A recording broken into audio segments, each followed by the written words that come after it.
U.S. President Donald Trump delivered his highly anticipated first address to the United Nations General Assembly on Tuesday. He began his speech by reiterating his stance on emphasizing America's citizens first, but then quickly turned to harshly criticize Iran, Syria, and North Korea. The president spoke in extremely and very direct, tough terms about the North Korean menace and the threat it poses to U.S. and world security.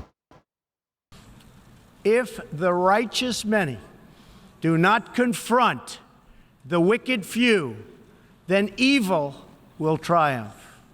When decent people and nations become bystanders to history, the forces of destruction only gather power and strength.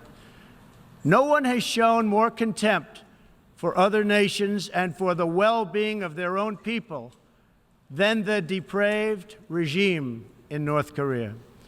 It is responsible for the starvation deaths of millions of North Koreans and for the imprisonment, torture, killing, and oppression of countless more. President Trump went on to send a direct message to North Korean leader Kim Jong-un, threatening to destroy the Asian nation if the U.S. is forced to defend itself and its allies from a nuclear attack.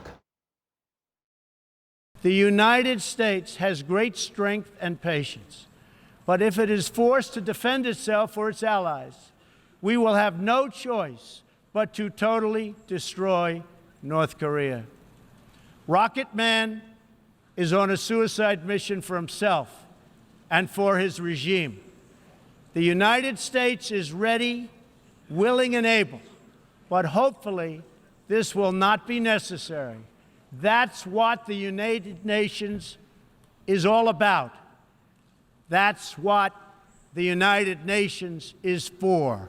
Let's see how they do.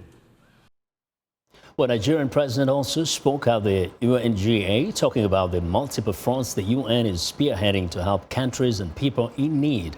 Muhammadu Buhari reaffirmed Nigeria's commitment to the goals and principles of the UN, including the 2030 Agenda for Sustainable Development. He also talked about ISIS fighters infiltrating into the Sahel and called for the cooperation of the international community under the leadership of the United Nations.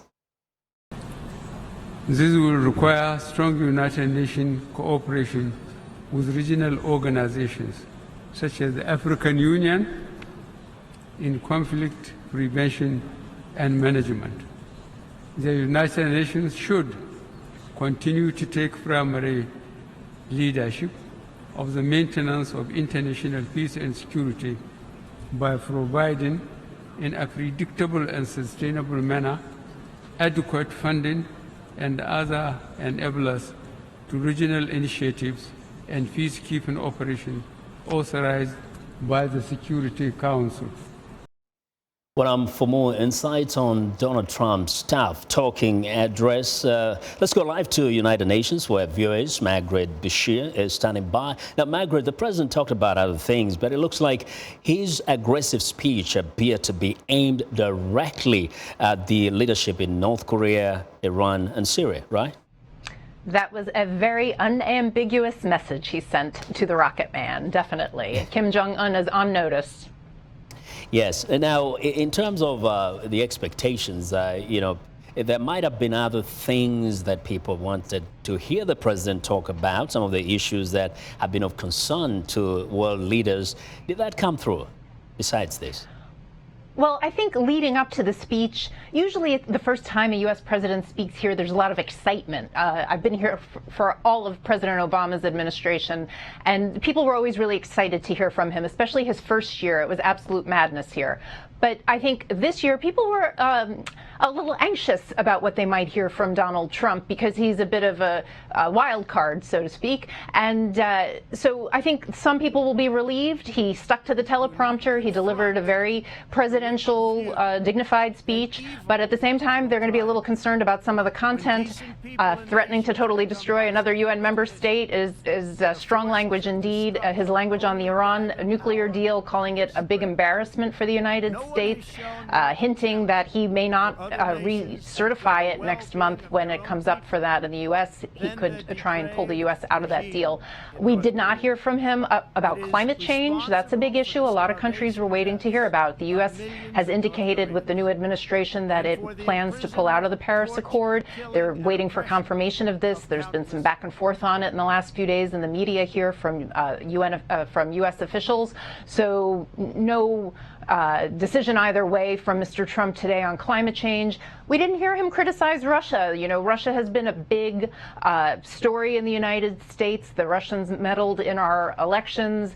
The president did not criticize Russia. He made a small allusion to the Russians and the Chinese, saying that there's a threat to sovereignty from the Ukraine to the South China Sea. So a little swipe at both Russia and China, but also he thanked them for their support getting economic sanctions against North Korea in the Security Council. So a mixed bag. Also mentioned the crisis in Myanmar that has erupted in the last month with the Rohingya Muslims.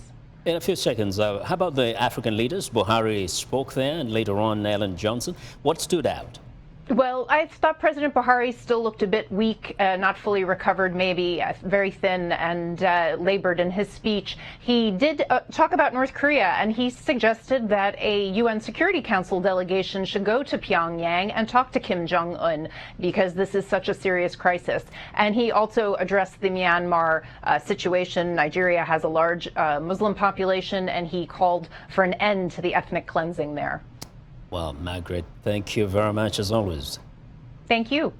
Here's Margaret Besheer reporting live from the United Nations.